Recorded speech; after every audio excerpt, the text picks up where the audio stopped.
Hello everybody, क्या हाल है जी आपके? सब ठीक ठाक? एक बहुत ही ज़्यादा कॉमन क्वेश्चन स्टूडेंट्स पूछते हैं, sir what is the difference between T D S and T C S, tax deducted at source and tax collected at source. दोनों में क्या अंतर होता है? तो एक बहुत सिंपल सा लाइन में अगर मैं बोलूँ कि जब आपको इनकम कोई दे रहा है तो इनकम देने वाला आपकी इनकम के ऊपर टैक्स की कैलकुलेशन करके टैक्स काट के बाकी के पैसों को आपको हैंड ओवर करेगा। इससे हम लोग बोलते हैं T D S, tax deducted at source. लेकिन अगर आप इसका बिल्कुल उल्टा सोचें कि एक व्यक्ति आपको सोर्स ऑफ इनकम दे रहा है, इनकम नहीं दे रहा, सोर्स ऑफ इनकम दे रहा है, और उस सोर्स ऑफ इनकम के लिए वो आपसे कुछ पैसा चार्ज कर रहा है। जैसे मैं आपको एक सोर्स ऑफ इनकम दूं और उसके बदले में मैं आपसे कुछ पैसा चार्ज करूं, रिश्वत की बात नहीं कर रहा, जेन्युइन मनी की बात कर रहा हूं मैं।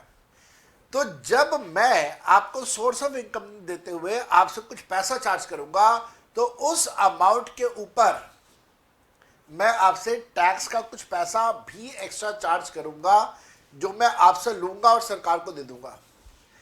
तो that means now this is the case जहां पे मैंने टैक्स की कलेक्शन करी है। कहां करी कलेक्शन? मैंने आपको सोर्स देते समय मैंने कलेक्शन करी टैक्स की, और वो पैसा मैंने सरकार के पास जमा करवा दिया। Hence the concept is TCS, tax collected at source. इसके बारे में और डिटेल चर्चा मैं आपके साथ करूंगा, लेकिन उससे पहले एक बहुत छोटा सा अनाउंसमेंट है, और वो अनाउंसमेंट है कि कल, हाँ बिल्कुल आपने ठीक सुना, कल 11 तारीख को हम लोग कॉम्बैट सीरीज स्टार्ट कर रहे हैं सीए इंटरमीडिएट के लिए। अब तक कॉम्बैट की जो सीरीज थी, ये जो स्कॉलरशिप सीरीज थी, ये अभी तक स्कॉलरशिप सीरीज चल रही थी सिर्फ सीए फाउंडेशन के लिए। सीए फाउंडेशन में जबरदस्त रिस्पांस देखते हुए हम लोगों ने डिसाइड किया अनअकैडमी पे कि अब कॉम्बैट की सीरीज हम लोग सीए इंटरमीडिएट में भी चलाएंगे। इसके लिए आपका फ्री रजिस्ट्रेशन होगा। रजिस्ट्रेशन करवाने के लिए, एनरोल करने के लिए डिस्क्रिप्शन बॉक्स के अंदर लिंक दिया हुआ है, उसके ऊपर क्लिक करिएगा, एनरोल का बटन दबाइएगा, आप टेस्ट देना स्टार्ट कर सकते हैं starting from tomorrow, that is 11th of April। ये जो स्कॉलरशिप है, ये स्कॉलरशिप दी जाएगी टॉप 200 रैंक होल्डर्स को।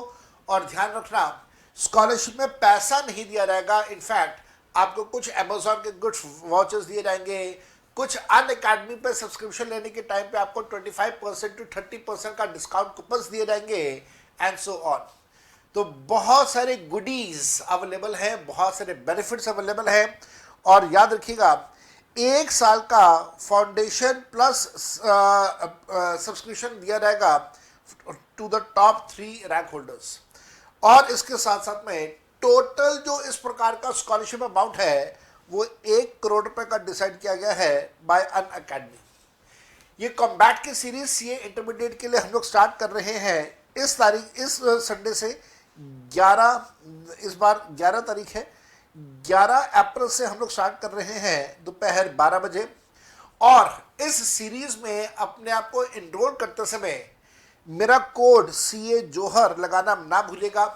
सीए जोहर कोड लगाइए, सीए जोहर कोड लगा के एनरोल करेंगे तो आप और ज़्यादा कुछ इनाम भी जीत पाएंगे। तो कॉम्बैट की सीरीज, हाँ एक चीज़ तो मैं बताना भूल ही गया, इसके अंदर, इस सीरीज के अंदर आपको हर सब्जेक्ट के कुछ क्वेश्चन दिए जाएंगे, मल्टीपल चॉइस क्वेश्चन दिए जाएंगे जिनको आपको अटेम्प्ट करना होगा। एमसीक्यूज है, लगभग 1.5 घंटे का टेस्ट है, और उसके अंदर लगभग आपको 40 एमसीक्यूज करने होंगे। और जो टैक्स के एमसीक्यूज हैं वो मैंने डिज़ाइन करे हैं, एंड मैं आपसे वादा कर रहा हूं वो बहुत अच्छी क्वालिटी के एमसीक्यूज हैं, कहीं से कॉपीड नहीं है, किसी सी इंस्टीट्यूट के मटेरियल से या कहीं और से कॉपीड नहीं है, खुद के बनाए हुए एमसीक्यूज हैं। And I promise you, you will be using lots and lots of brains to cover up with those MCQs. This is my promise, you will enjoy. मेरे बेटा, coming back to the topic कि साहब TCS क्या होता है, तो TCS के बारे में एक बहुत छोटी सी डिस्कशन है। छोटे से डिस्कशन ये है कि मान लीजिए एक व्यक्ति स्टेट गवर्नमेंट को बोलता है कि साहब मेरे को एक वाइन एंड बियर शॉप खोलनी है, उसकी इजाज़त दे दीजिए। आप सबको ये बात अच्छे से पता है कि हमारे हिंदुस्तान में liquor is control by the state government. Liquor की मैन्युफैक्चरिंग के ऊपर excise duties goes to the state government. Liquor के बेचने पर जो सेल्स टैक्स है that goes to the state government. मैं बिल्कुल ठीक कह रहा हूँ, एक्साइज ड्यूटी सेल्स टैक्स अभी भी चलता है जीएसटी आने के बावजूद। जीएसटी आने के बावजूद चलता है, और वो सिर्फ लिकर के केस में ही है, लिकर फॉर ह्यूमन कंजम्पशन। शायद आपको याद आ रहा होगा, जीएसटी की डेफिनेशन में लिख दिया, आर्टिकल 366 में लिख दिया, जीएसटी की डेफिनेशन में लिख दिया that GST is a tax on all kind of goods except alcoholic liquor for human consumption.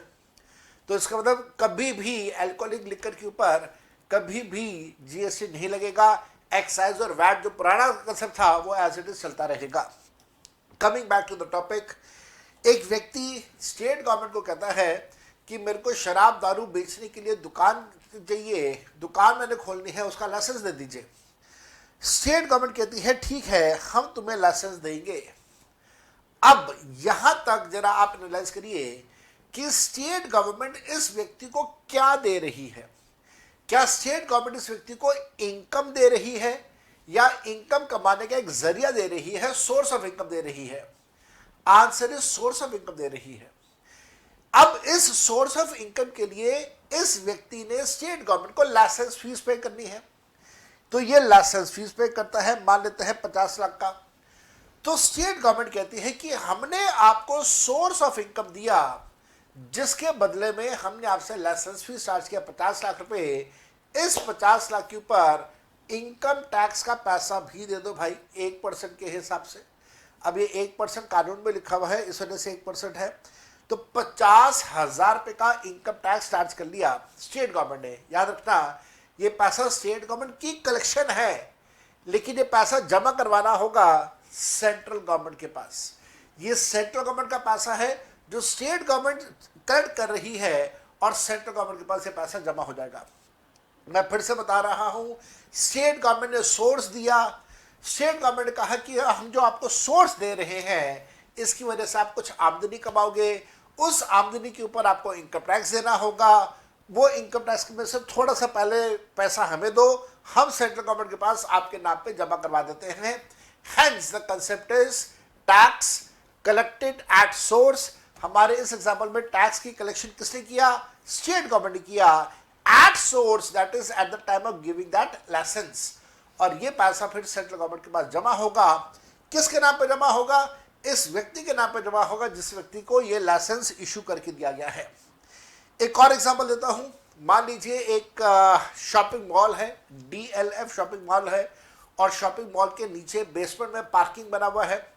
अब DLF इस पार्किंग स्पेस को मेंटेन और मैनेज एक तो खुद कर सकती है, लेकिन इन्होंने सोचा कि इस पार्किंग स्पेस को हम लोग खुद कंट्रोल और मैनेज नहीं करेंगे, एंड दे हैव डिसाइडेड कि हम इसको किसी थर्ड पार्टी को दे देंगे, वो इस पार्किंग स्पेस को उसको मैनेज करे, कंट्रोल करे। DLF ने इसके लिए टेंडर लॉन्च कर दिया। बहुत सारे लोगों ने टेंडर का में पार्टिसिपेट किया, A limited, B limited, C limited, D limited, XYZ partnership firm and so on. अब जरा सोचिए कि DLF उसको पार्किंग अलॉट करेगा जो हाईएस्ट बिडिंग करेगा। बिडिंग में तो ऐसी होता है ना जिसकी हाईएस्ट बिडिंग है। मान लीजिए A लिमिटेड ने कहा कि साहब हम 1 साल तक इस पार्किंग को मैनेज करेंगे, और इसके लिए हम DLF आपको 50 लाख रुपए देंगे। DLF ने कहा बहुत बढ़िया, शाबाश, हम आपको पार्किंग राइट्स कंट्रोल करने के लिए, पार्किंग स्पेस कंट्रोल करने के लिए पार्किंग राइट्स दे रहे हैं। अगेन ध्यान से समझिएगा, DLF A लिमिटेड को क्या दे रहा है? इनकम नहीं दे रहा, सोर्स ऑफ इनकम दे रहा है। Parking is a source of income. अब जो भी कार स्कूटर इस पार्किंग में आएगा उसके लिए पैसा चार्ज किया जाएगा by A limited. A limited अच्छा खासा बड़ा अमाउंट चार्ज करती है।